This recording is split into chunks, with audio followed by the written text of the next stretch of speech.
Bonjour les amis Balance, bienvenue sur ce tirage. Donc c'est pour le mois d'octobre 2023. Je m'excuse, je suis un petit peu en retard.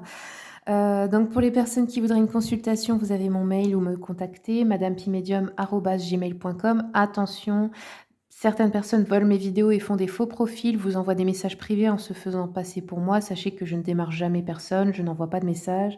Je vous laisse me contacter si vous avez besoin de moi. Si vous voulez voir mes tarifs, et cetera, vous avez aussi le lien, de mon site internet, sur mon profil. Allez, ce mois-ci, donc j'ai changé un peu. On va utiliser les 12 maisons astrologiques pour voir tous les thèmes de votre vie. Merci, de me dire ce que vous en pensez, si ça vous plaît, si c'est précis ou pas. Toute critique est bonne à prendre du moment qu'elle est constructive. Allez, c'est parti. On va regarder donc avec le Witchy Cauldron. Donc maison 1. L'image de soi pour ce mois-ci.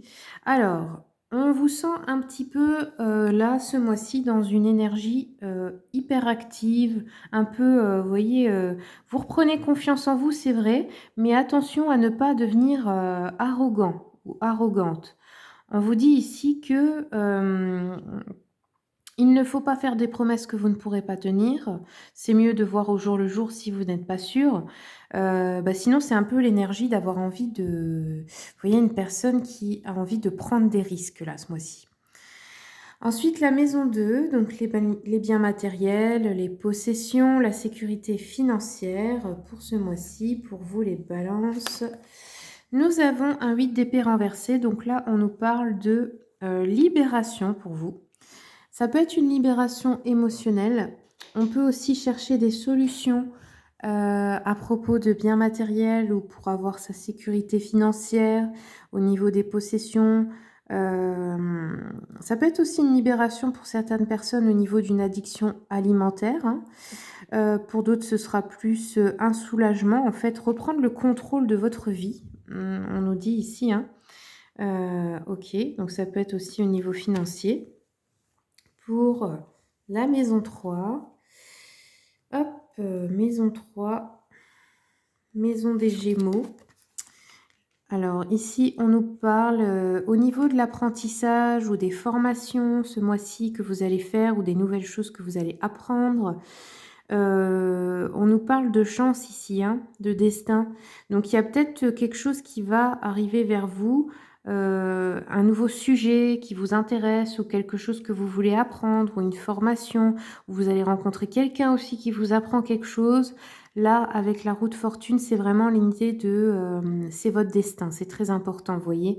On peut avoir aussi quelque chose, un karma, vous voyez, à propos de ce que vous avez vécu dans votre enfance, un cycle qui se termine, un karma, dans le sens, quelqu'un peut-être vous a fait du mal dans l'enfance et là c'est son tour de payer, ou dans le sens que il y a quelque chose qui se règle, que vous avez porté toute votre vie depuis l'enfance. Vous voyez, la fin d'un cycle de souffrance aussi.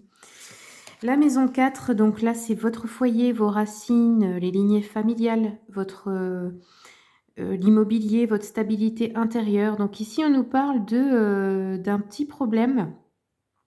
Donc ça peut être au niveau du foyer, peut-être vous avez du mal à vous sentir bien chez vous, peut-être que vous faites des cauchemars, peut-être que vous avez du mal à trouver, je ne sais pas, un nouvel appartement, une nouvelle maison, ou à trouver votre place, votre endroit, vous voyez, l'endroit où vous vous sentez chez vous.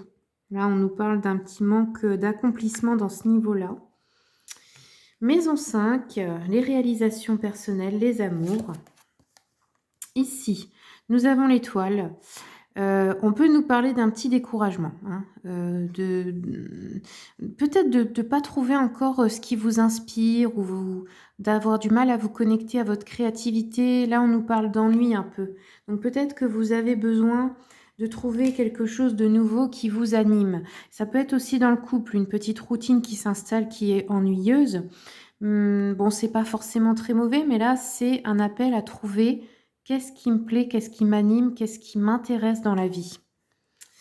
Ensuite, nous avons la maison 6, maison de la Vierge, votre travail, votre vocation, votre santé, votre service.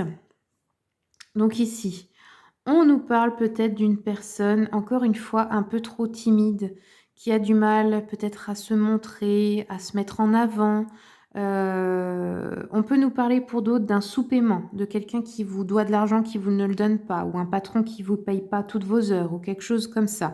On nous parle d'avidité, là, d'un problème comme ça autour de vous, ou d'une personne un peu avare. Sinon, pour les autres, ben, on vous dit attention, ne soyez pas trop pressés en fait au niveau professionnel de trouver votre vocation parce que ça pourrait vous faire faire des erreurs. Voyez. Alors ensuite, la maison 7. Donc là, c'est la maison du couple, des associations, de vos projets, des contrats. Alors, bon, ici, attendez. On a eu 3 cartes qui sont sorties, donc on va les survoler rapidement. Donc là, on a une idée de bonne nouvelle, nouveau commencement, nouvelle relation, nouveau contrat pour certaines personnes. On nous parle d'une relation où il y a de la fidélité, hein. Une relation d'âme sœur ici, hein, d'union parfaite, d'une romance. Donc ça peut être une nouvelle relation. Pour d'autres, vous êtes dans cette relation déjà, avec des valeurs communes, avec un but commun. On peut nous parler de devoir se défendre, vous voyez? Peut-être, par rapport à quelqu'un qui voudrait trop s'immiscer dans cette relation ou d'un concurrent, d'une concurrente, hein, peut-être. En tout cas, vous avez une bonne nouvelle, par rapport à cette personne. On dit que c'est quelqu'un de fidèle, de courageux, là, qui vous accompagne, quelqu'un d'enthousiaste. On va regarder la maison 8, la maison de la mort, de la renaissance, de la sexualité, de l'argent et des affaires. Donc là, on aura encore quelque chose à transcender. Alors, on peut avoir affaire à une personne peut-être un peu immature ou peut-être une personne jeune. On nous dit que c'est une personne hypocrite, peut-être une personne qui ne se préoccupe pas des sentiments des autres que d'elle-même, qui pourrait poser problème ici par rapport à vous dans votre vie. Quelqu'un qui fait preuve peut-être de manipulation ici, hein, dans votre entourage, que ce soit au travail ou proche. Hein. Ça peut être cette personne qui pose certains problèmes dans le couple aussi. Hein. On va regarder au niveau de votre spiritualité, la maison 9. Donc ici, on a encore une fois, on vous parle de possibilité d'augmenter vos revenus. Donc certaines personnes, c'est peut-être que votre revenu va être en rapport avec la spiritualité, que ce soit en matière de guérison, d'enseignement. Peut-être vous êtes une personne qui allait gagner sa vie avec, avec ça. On peut avoir des personnes qui reprennent des études ou des étudiants qui obtiennent une bourse ou des personnes qui ont une formation payée ici. On peut nous parler aussi nous dire que vous êtes prêt ou prête à apprendre en matière de spiritualité quelque chose de nouveau. Ouais, vous êtes quelqu'un sur qui on peut compter. On peut nous parler d'un nouvel emploi aussi, hein, pour d'autres personnes, qui est en rapport avec la guérison, la spiritualité, etc. Ensuite, la maison 10, vos ambitions, votre statut, la vie publique. Donc ici, on peut nous parler d'offres, de nouvelles offres. On nous dit que vous allez passer à l'action, écouter votre cœur, aller vers vraiment la voie qui vous attire. Hein. On peut aussi avoir l'homme ou la femme idéale qui fait partie de votre vie ou vers qui vous allez aller pour un nouveau départ aussi, hein, rencontrer quelqu'un. Il va s'agir d'écouter plus son cœur que son mental. Ouais, ici, j'ai l'impression que c'est vraiment dans la carrière professionnelle, dans vos ambitions, même si vous ne travaillez pas, dans ce que vous voulez accomplir dans la vie. Là, vous allez aller vers... vous voyez, il y a une notion de doute au début du mois.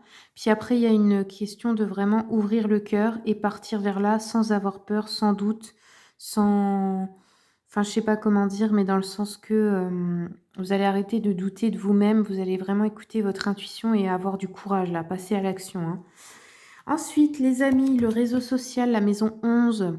Alors ici, on nous parle de beaucoup d'abondance, d'un entourage de personnes qui vous soutiennent beaucoup, qui sont créatifs, qui sont peut-être des artistes aussi ou des personnes maternelle, on a une femme particulièrement qui peut être importante pour vous ou plusieurs hein, dans votre vie, là, dans l'entourage proche. Quelqu'un qui prend soin des autres, quelqu'un qui est ouais, un peu maternante comme ça, une énergie qui peut beaucoup vous soutenir. Et ensuite, la maison 12, maison de la santé mentale. Bon, ici, on aura quelques préjugés, on a une personne qui peut essayer de vous rabaisser ici ou de faire des commérages ou vous voyez, parler dans votre dos un peu comme ça.